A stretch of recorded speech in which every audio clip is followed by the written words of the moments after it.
سەرێتی جێبەجێ بکە و هەر ئافرەتێک بێوێ ژیانێکی خۆش بەڕێ بخات ئەوە پێویستەکە کۆمەڵێ حەق و ماف لەسەرێتی کە هی پیاوەکەیەتی جێبەجێ بکات و بەجێیان بگەێنێت ئەو کاتە هەردووکیان دوو قۆڵی ژیانێکی خۆش کامران بەڕێ ئەکەن و مناڵەکانیان مناڵانێکی باشیان لێ دەرەچێ و لە نێوان کۆمەڵگەیەک لە نێوان خێزانێکی باشە پەروەردە بن و پەروەردەیەکی جوان وەرئەگرن. خوشک و برا بەڕێزەکانم، ئەمڕۆ بە ئیزنی خودای پەروەردگار باسی ئەو حەق و مافانە ئەکەین کە ئەی پیا و خێزانەکەت بەسەر تۆوە هەیەی. حەقی ئافرەتان بەسەر پیاوانەوە چییە برای خۆم؟ خودای پەروەردگارە فەرمێت الرجالون قوامون على النساء. پیاوانمان قوام کردووە بەسەر ئافرەتانەوە، دەستباڵا کردووە بەسەر ئافرەتانەوە. بەڵام ئێمە زۆرێک لە پیاوان ئەمەی زۆر بەغەڵەت بەکارهێناوە، ئەم یاسایی خودای پەروەردگاری زۆر بەغەڵەت بەکارهێناوە. وازانێ خوای پەروەردگارە فەرمی ئەی پیاو تۆ قەوامی بەسەر خێزانەکەتەوە، بڕۆ دارکاری کە، بڕۆ تێی هەڵدا، بڕۆ سوکایەتی پێ بکە، بڕۆ ئیهانەی بکە، ئەوە حەق و مافی تۆیە. نەخێر، با بزانین حەق و مافی ئەم ئافرەتە بەسەر تۆ ئەی پیاو چییە؟ یەکەم حەق و مافی ئەو ئافرەتە بەسەر تۆ ئەی پیاو بەسەر ئێمەوە بریتە لە مارەیەکەی. ئەو مارەیەی کە تۆ وعدت داوە کاتی عەقدی نیکاح لەگەڵ ئافرەتەیە بەست وعدت پێیدا کە مارەیی بۆ بکەیت و مارەیەکەی ئەوەی کە بۆی سەرفەکەی و ئەوەشی کە ئەمێنێ ئەوە قەرزێکە بەسەرتەوە. زۆر پێم خۆشە لەسەر ئەم بابەتە تۆزێ بوەستی. کۆمەڵێ لە پیاوان ئێستا دیاردەیەک بڵاوەوە بووە، وەڵڵاهی کۆمەڵێ پیاوی زاڵم پەرژینێکی قایم لە ڕووتان، کۆمەڵێ پیاوی خراپەکار، کۆمەڵێ پیاوی دوو لە ڕووتان بێغیرەت دیاردەیەکی زۆر ناشرینیان بەربڵاوەوە کردووە، لە خوش ناترسن. وەڵڵاهی هەندێکیشیان بەخۆیان ئەڵێن موسڵمان، بەخۆیان ئەڵێن چاکەکار، بەڵام لە خوای گەورە ناترسن، لەم حەقە ڕائەکەن، بەڵکو خیانەت لەم حەقاکەن. خدای پەروەردگارە فەرمی وآتوا النساء صدقاتهن نحلة. کاتێککە زەواجتان کرد، عەقدی نیکاحتان کرد، ئەوە بەوەفا بن بەو مارەیەی کە وعدتان بەو ئافرەتە داوە، ئەوە حەقی ئەو ئافرەتەیە. إلا خوای پەروەردگارە فەرمی فإن طبن لكم عن شيء منه نفسا فكلوه هنيئا مريئا. ئەگەر ئەم ئافرەتە بە حوسن و ڕەزای خۆی لەم مارەیەی کەم کردەوە یاخود گەردنتی ئازا کرد، خوای پەروەردگارە فەرمی ئەو مارەیەکەیان بخۆن، بۆ ئێوە حەڵاڵە ئیتر. بەڵام ئەو دیاردەی کە ئێساکە بەربڵاوە، ئەو دیاردەی کە ئێساکە کۆمەڵێ پیاوی لە خوانەترس دەستیان پێی کردەوە، سەیرەکەی لەگەڵ خێزانەکە کێشەی هەیە، ئەچێ سەیرەکە ئافرەتێک هەیە ماڵێک هەیە فەقیرن، نەبوو هەژارن، بێکەسن، مهەجرن و لە دوورەوە هاتوون، سەیرەکە چەند کچێکیان هەیە ئەچێتە داوای بە شەرعی خوای پەروەردگارم ئافرەتە ماراکە و مارەیەشی بۆ دانا. دوای دوو سێ مانگێک کاتێ بە مەراوە گڵاوەکەی خۆیەگا، کاتی ئەوەی کە ئەیەوێ دەستی کەوێ دەستی یەکەوێ، ئەم ئافرەتە تەلاقەدا و مارەیەکەشی ناداتێ. ئەزانێ بێکەسن، ئەزانێ کەسیان نییە، ئەزانێن نەبوو نەدارن، تەلاقیەدا و مارەیەکەشی ناداتێ. ئەی ئەو پیاوانی ئەوە حاڵتانە جۆ بگرن. پێغەمبەری خوددا عەلەیهی سەڵات وەسەلام فەرمێ إن أعظم الذنوب عند الله. لە قورسترین تاوانەکان لە لای خودای پەروەردگار، لە گەورەترین تاوانەکان لە لای خوای پەروەردگار رجل تزوج امرأة فلما قضى حاجته منها طلقها وذهب بمهرها. ئەفەرمێت لە قورسترین تاوانەکان لە لای خوای پەروەردگار ئەوەیە کە پیاوێک بڕوە زەواج لەگەڵ ئافرەتێکا بکە، کاتێک کە بە مەرامەکەی خۆی گەشت، کاتێ ئیتر ئەوەی کە ویستی دەستی کەوت خێزانەکەی پێ چاوشکێن بکە، ئیتر ئایا شەهوەتی دابمرکێنێتەوە بۆ خۆی لەم ئافرەتە حتا ئەتوانێت تێر بێ، ئەو کاتاسی تەلاقێدا. کاتێک کە تەلاقێدا مارەیەکەی ناداتێ. پێغەمبەری خوا فەرمی ئەوە لە قورسترین تاوانەکانە لە ڕۆژی قیامەتە. ولا شوێنێکی ترا پێغەمبەری خوددا عليه الصلاة والسلام فەرمێ أيما رجل تزوج امرأة على ما قل من المهر أو كثر هر پیاوێک لەگەڵ ئافرەتێکا زەواجی کرد مارەیەیەکی بۆی دانا ئایا مارەیەکە کەم بێت یان زۆر بێت ليس في نفسه أن يؤدي إليها حقها خدعها تەنها لە نەفسی خۆیە ئەڵێ مارەیەکی بۆ بنووسن لە نەفسی خۆیە ئەڵێ چەندێکی بۆ نووسن بینووسن 20 مسقاڵی بۆ نووسن 30 بۆ نووسن بینووسن لە نەفسی خۆیان نیەتی وایە ئەم مارەیە نەدا ئەم ئافرەتە لە نەفسی خۆیە ئەخەڵەتێنێ و پاشان پێغەمبەری خوا فەرمی عليه الصلاة والسلام فمات ولم يؤدي إليها حقها وكاتك كأمري أم حق بما أفرت نادا لسر أمنية وفاتك لقي الله يوم القيامة وهو زان كاتل لروج قيامته أجيت خواي پروردگار بزناكا نسراو بزناكا لقلم دراو لبروي أم حقي آفرتين داو تنها لنيتي خوي لو أني أم آفرتا خو قردني شيازا بكردايا بلان چونك النية ونيتي شي بيسي هبوا هر نيتي هبوا أم ماريا ندا أم آفرتي خلطانوا أو بيغمري خواه فميكاتي أجيب خواي پروردگار لروج قيامته بزناكا حساب كراو واتلقل أم آفرتيا على أساس بحلالي جماعي كردوا لا إخوائي پروردگار بزناكا حساب كراو وأمدو حديث الشيخ الباني لا سلسلة صحيحة كي خويا هنايوتي بو يبراب الرزكم تو كاتي كاتي عقدك نكاح لقل أم آفرتيا كي وعد دي وعد دي كتو خاون وعدي خود بماريه كي بديتي أو ماريه خو ببلاش لسر منو تونان وسري والله أجر خيزانة قردنت أعزانك لسرت قرزة أبي بيديته وكو قرز ويبراب الرزكانم أي أو كسانك أو حالطانا والله إشي وارويداوة همان شايتي موضوعكي أم بياوا الظالمات برجنيش قايم لروتان آفرتي جيناوا أزاني مهجرة داماوا سيمان لايبو دعاي طلاقي دا وهرششي لي كردوا كنز شكاتي ليبكا أجر شكاتي ليبكا من شرب شكاتي عليكم الله ما ندى عشر أي ظالم هاي الأخوانة تنس بزانة تاوان لا إخوي پروردگار چنيكا كاتي أجيب إخوي پروردگار كاتي أتكلنا أو قوروا أو كاتا أزاني تاوانك در حق بوافة كردوا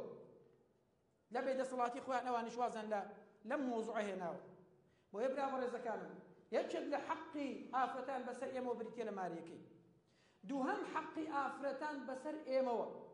خداي پروردگار وصيتي كردوين لقل خزانة كانت أنا باش بن لقل خزانة كانت أنا تشاكا كاربن ظلميان ليه مكن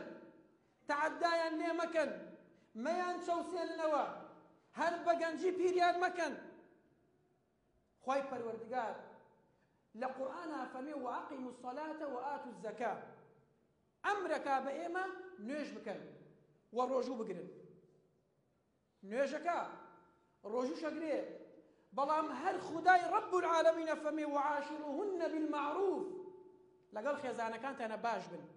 شاكا كاربن عزيتيان مدن تعدايان يمكن هتا أتوانن بباشي معمريان لقلا بكن ألي ركي شيء هي أم آية برشاوي ناكوي كاتي يخوينته بسري عروة إبرا بريزكم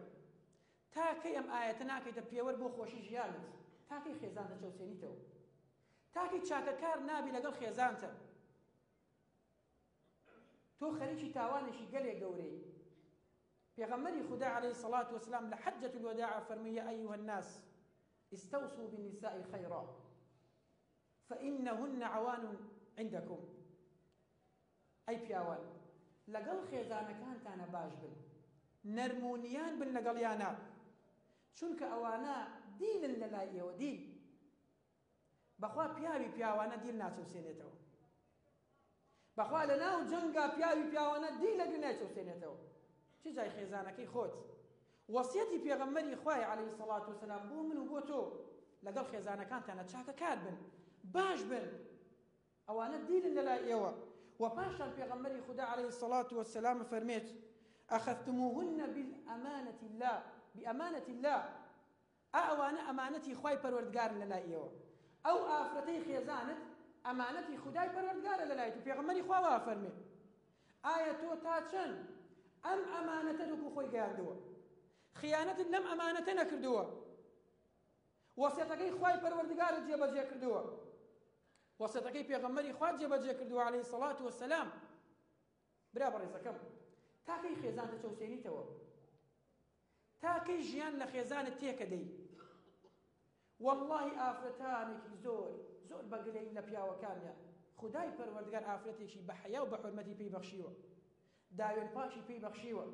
كومل منالي جواني بوي هناوه ومنالكاني بخيو أكا والرز لبيا وكي أقري أم بيا والروجي لإبيتوا ظلم لم خيزاني أكا لدر ولا كاسبيكي زررك ديتو بميرشيني لقال كسيك أبيتك كيشيان ديتو سرجلا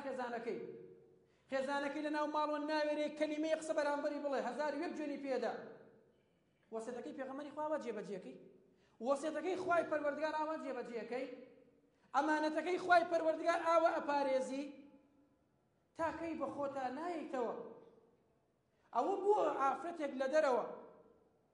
بانقد بكاتشني بجواني جواب ديتوا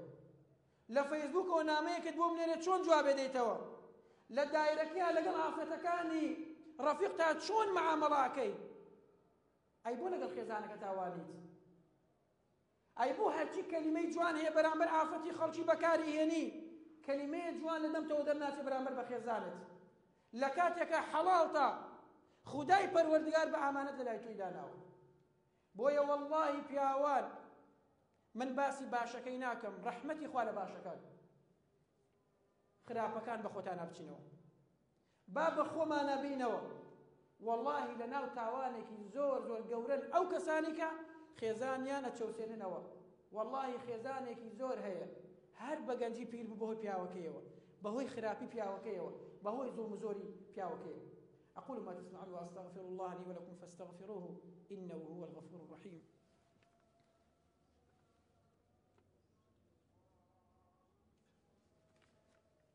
الحمد لله والصلاة والسلام على من لا نبي بعده برابر إذا كانوا برسالة لحسن بصري كيرت أي إمام أما يكسى كم بدن بشو بيدن بكشي فرموي بيدا ببياوك إيمان دار بيدا ببياوك تقواكار چونك بخوا أجر حزشي فينا بي بخوا ظلمي لناكا بخوا كيششي هبي لقلي ظلمي لناكا كواتا إنساني إيمان دار تقوى دار أهلي مزقوت بوخوا صلحاو بخوا لقل خيزاني خراب نابي بخوا خراب نابي أو يا ساير چونکە تۆ ناتوانانی زوڵم بکەی هەر کێشەیەک لەگەڵ خێزان تا هەیە ئەتوانی حەلی بکەی حەل نابێ ماڵ باوکی هەیە ئاخر فترە تەحەمولت نەکرد لەگەڵیا زوڵمی لێ ناکەم خودای پەروەردگار جیابوونەوەی شەرعی داناوە ناگوجین پێکەوە ئەو کاتە تۆ زەمیرت مرتاحە بێ ئەو کاتە تۆ کەسێکی چاکەکاری ئەو کاتە ماڵ باوکی ئەم ئافرەتەش ناتوانن ڕەخنە لە تۆ بگرن چونکە تۆ چاکەکار بوویتە بەڵام ئەگەر تۆ کابرای بوو بێتی هەر ڕۆژ تا ئێوارە شەقت بەسەر خێزانتەوە هەبوو بێ ئیهانەت کرد بێ داکڵۆسی بێ زوڵمت لێ کرد بێ لە ناو مەجلیس کاتێک کە دانیشی بێت چاوت خوارکەی ناتوان یەک کەلیمە قسە بکەی ئەم ئافەتە دێڵێ مام لێ بیداوە بە بەردەوام خەریک لێدانی منە ئەمە جوێنم پێدا ئەمە تەعەدام لێکە پێشەش پیاوی ماقوڵش دانیشتەوە کارەتی جواب بدەیتەوە بۆیە برا بەڕێزەکەم خيركم لأهله پێغەمبەری خوا فەرمێ باشترینتان چاکترینتان ئەو کەسانن بۆ خێزانەکانتان باشن بە نوێژەکەت نییە چۆن بزانە من باشم یان نا سەیری خێزانەکەت کە بزان خێزانەکەت لەگەڵتان مرتاحە بزان زوڵم لە خێزانەکەت ناکەی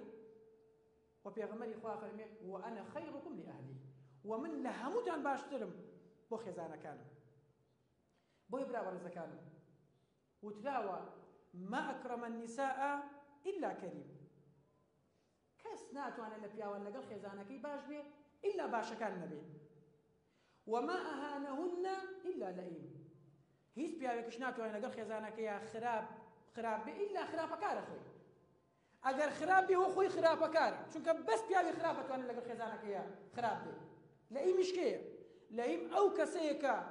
کاتێک کە چووە داخوازی هەم ئافرەتە باوکی هەم ئافرەتە وتی ئەمە جەرگی منە ئەدەمێ ڕێزی لێ بگرە کی بەسەر چاو لە ئیم ئەو کەسەیەکە بۆ وعدەکەی درۆزن دەرەچێ پەرشتێکی قایم لەڕووتە باوکی پێی وت ئەمە کچی منە جەرگی منە ڕێزی لێ بگرە وتی بەسەر چاو ئەوە مارەی یەکمان بووی دا ناوە مارەیەکەی دوایی بدە بەسەر چاو لە ئیم ئەو کەسانی کە خراپەکارن کە بۆ وعدەکانیان نابەنە سەر بۆی برا بەڕێزەکانم لەم وتارەیە اکتفا بەوە ناکەین بەڵام من زۆرم پێیە دەری بڕم بە ئیزنی خودای پەروەردگار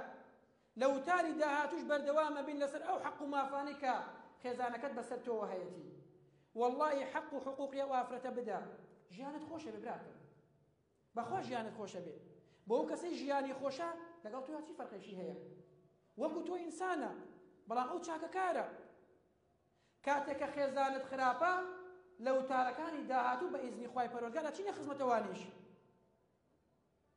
قسووری لەوانیش ناکەی بەڵام ئەوەی گرینگە لە ماڵەکەی منە من چۆنم لەگەڵ خێزانمە ئەوەی کە عاید منە من پیاوم ئەبێ باشەکار بم چاکەکار بم ئەوەی لەسەر شان منە خودای پەروەردگار منی نەکردوتە ئەمانەت لەسەر خێزانمەوە خێزانی کردوتە ئەمانەت بەسەر منەوە ئەمانەتەکەی خوای پەروەردگار ئەگەڕێنمەوە بۆ خوای پەروەردگار حتا ڕۆژی قیامەت ئەگەر لای من بێ بە چاکەکاری وە لێشی جیا ببمەوە هەر بە چاکەکاری لێ جیا بمەوە ئەوە شەرعی خوای پەروەردگار داواکارم لە خوای پەروەردگار بۆ خاتری ناوە جوانەکان بۆ خاتری ئەسما و صفاتی یا ربی خدایە هەر ژن و پیاوێک بینیان ناخۆشە بینیان چاک یا ربی خدایە بۆ خاتری ناوە جوانەکانت هەر ژن و پیاوێک مناڵیان نێ مناڵی ساڵحیان پێ ببەخشی خوایە هەر ماڵێک کێشەی تیا کێشەکە لە ناو ماڵێنە هەڵبگری یا ربی خدایە بۆ خاتری ناوە جوانەکانت تەقوای خۆت بکەیتە دڵی ئێمەی پیاوان و بەرامبەر خێزانەکانمان باش بێت یا ربی خدایە بۆ خاتری ناوە جوانەکانت بۆ خاتری ئەسما و صفاتت لەو کەسانە بن کە خیانەت لە ئامانەتەکەی تۆ نەکەی یا ربی خدایە بۆ خاتری گەورەی خۆت هەر ماڵێک سەحر و جادو تایە سحر و جادو لە ناو ماڵێنە هەڵبگری یا ربی خدایە ئەو ژن و پیاوانەی بەهۆی سحر و جادو و کێشەیان هەیە خوای سحر و جادوەکە لە ناو ماڵێنە هەڵبگری یا ربی خدایە ئەوانەی دایک و باوکیان نەماوە بۆ خاتری ناوە جوانەکانت ئەمڕۆیان لە هەموو ڕۆژێ خۆشتر بێ یا رب ئەوانەی دایک و باوکیان ماوە لەسەر خێر هیدایەتیان دێ یا رب یا ربی خدایە ئەوانەی مناڵیان هەیە و ژیرۆدەن بەدەست مناڵەکانیانەوە خوای مناڵەکانیان بۆ ساڵح بکەی یا ربی خدایە شفای نەخۆشەکانمان بدەی یا ربی خدای ئەو نەخۆشانی لەسەر جێگان ئێساکە پێویستیان بە شفای تۆی ئەی پەروەردگار خوای خۆ شفایان بۆ بدێنی یا ربی خدای ئەو نەخۆشانی کە